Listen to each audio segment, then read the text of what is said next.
Para la iglesia cristiana primitiva, la adivinación parecía consustancial al paganismo grecorromano. Ciertamente, estas actividades desempeñaban un papel muy importante en la religión romana oficial. Aunque ya en tiempos cristianos algunas costumbres adivinatorias estaban penadas, había sobrevivido una que estaba muy difundida, y era la llamada sortes virgilianae. En las épocas paganas, el curioso intentaba atisbar el porvenir, abriendo las páginas de la Eneida y observando los versos cubiertos por el pulgar en el instante en que era abierto el libro. El tipo metía el dedo, está claro, ¿no? Y después leía la frase que el dedo señalaba, con la idea de echar algo de luz sobre el problema que ocasionaba la consulta. Esto se hacía con la Eneida de Virgilio, no con cualquier libro, tampoco, ¿no? Porque con un libro, por ejemplo, de electrotécnica, las respuestas que salen son buenas quizás para arreglar una radio, pero no para solucionar un problema de amor. ¿Qué debo hacer? ¿La dejo o me quedo junto a ella? Pones el dedo y te dice cambie el transistor. Bueno. Ahora bien, en la Inglaterra del siglo XVII, el príncipe de Gales adoptó ese mismo método para averiguar el destino de su padre. El padre del príncipe de Gales, como todos sabemos, no es otro que el rey de Inglaterra. Claro.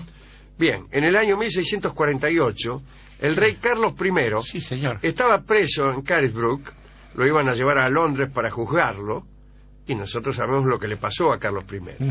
Pero el príncipe de Gales, su hijo, no lo sabía todavía. Él estaba en París y recibió la visita de Abraham Cartwright, no sé, que era un noble que había llegado hasta allí, Abraham Cartwright, con la idea de distraer al príncipe del profundo pesar que sentía por la suerte de su padre. Y así el heredero y Cartwright no tuvieron mejor idea, después de una partida de chinchón, que probar aquellas sortes virgilianas, y Cartwright siempre tenía una Eneida en el bolsillo.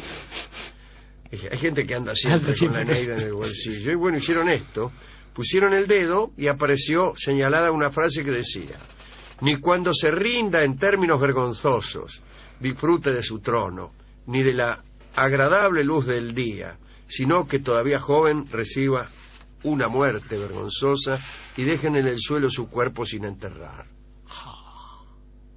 Oscuro. Decía el párrafo que había señalado con el dedo. Así que el príncipe de Gales hizo echar por la fuerza al noble Abraham Cartwright, pero con espanto supo más tarde que efectivamente su padre, Carlos I, había sido decapitado. Pero más allá de la pervivencia de augurios virgilianos, existió en la Edad Media lo que se llamó la suerte de los apóstoles. En vez de acudir a un libro de Virgilio, se utilizaban las Sagradas Escrituras. Bueno, habíamos avanzado del paganismo a la verdadera fe. Sin embargo, estaba un poco mal visto esto, ¿no? San Agustín, no en ese momento, sino mucho antes, condenaba a todos aquellos que traían suerte de las páginas del Evangelio. Durante toda la Edad Media, con concilios uno tras otro como puñalada de manco, no cesaron de repetir la prohibición con penas tremendas para el que osara utilizar las escrituras para andar adivinando.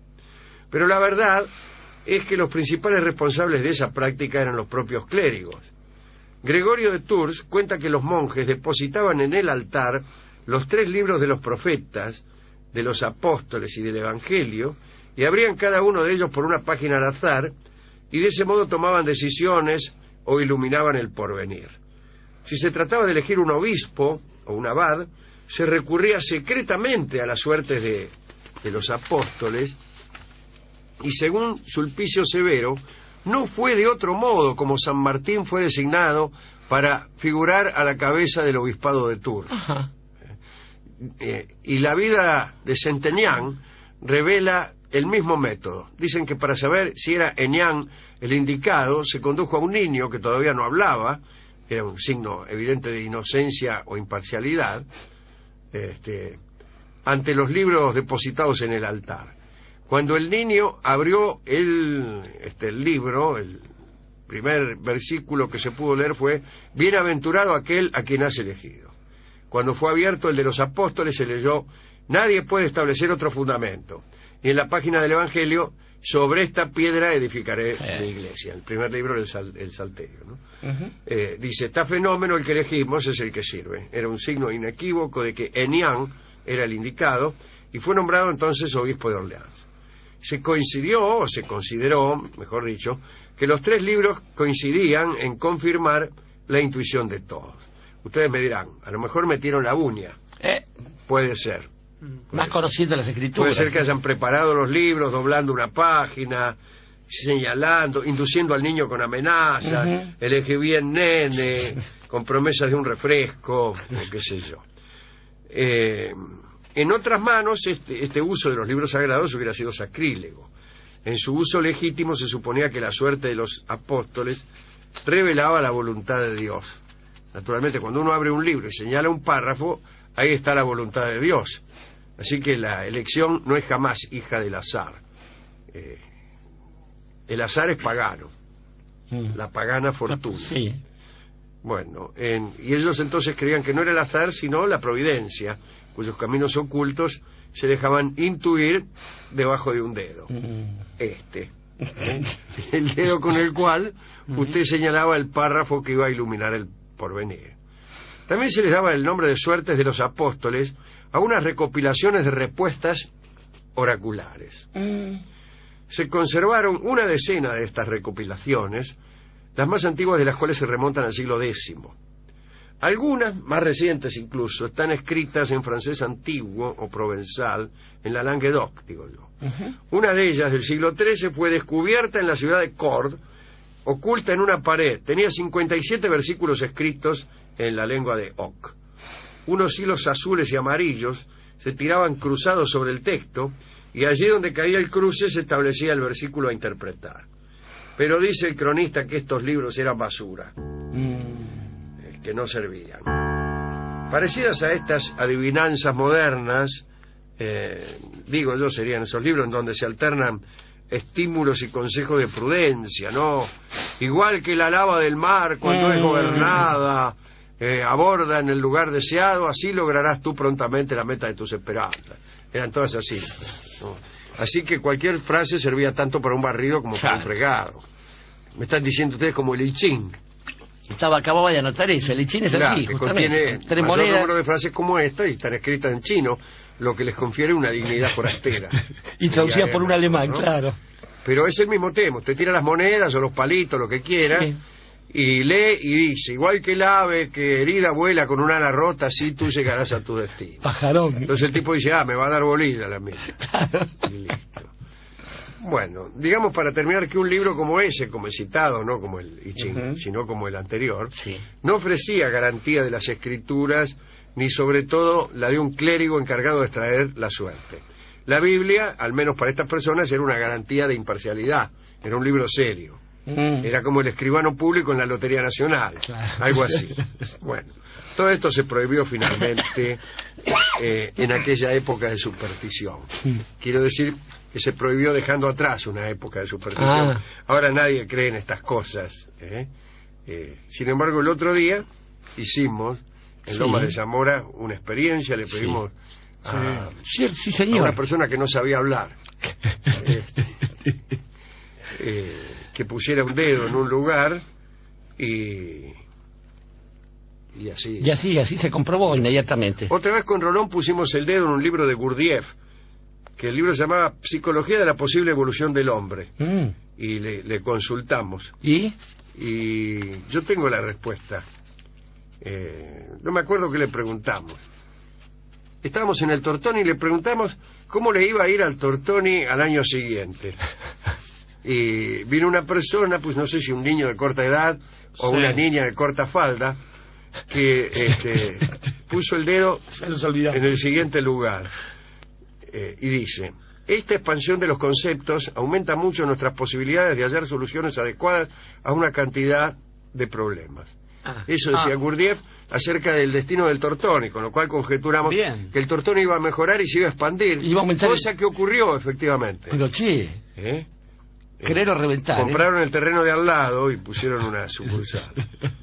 Quiere decir que todo esto es absolutamente cierto.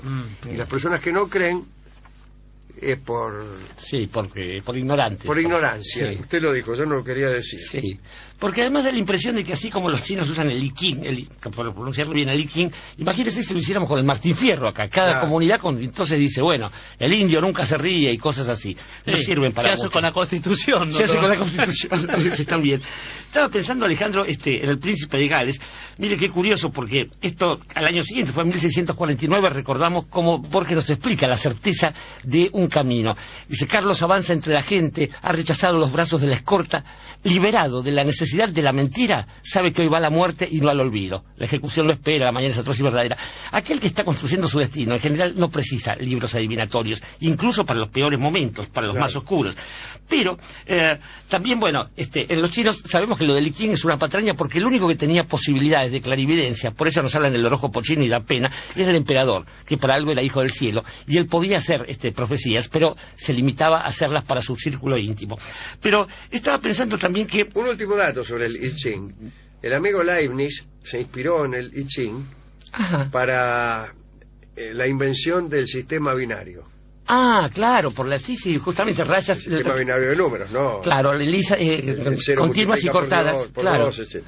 Mire qué bien. Bueno, digo, uno está del lado de la verdad en general, Alejandro, pero sí las supercherías se toman como verdades. Creo que es lícito hacer algún tipo de trampa o de trapisonda. Por ejemplo, tomemos por caso, uno está con una dama, siempre uno está con una dama en estas suposiciones, y entonces le habla de esto, y abre un libro, y entonces lee, la mina lo abre al azar y uno lee, bueno, dentro de 3 minutos te encontrarás entre mis brazos, y la mina va a querer ver, y uno lo cierra el libro y le habla de Santo Tomás, porque digo, si las supercherías son tomadas públicamente como verdades, es lógico que uno también se pueda tomar esa libertad.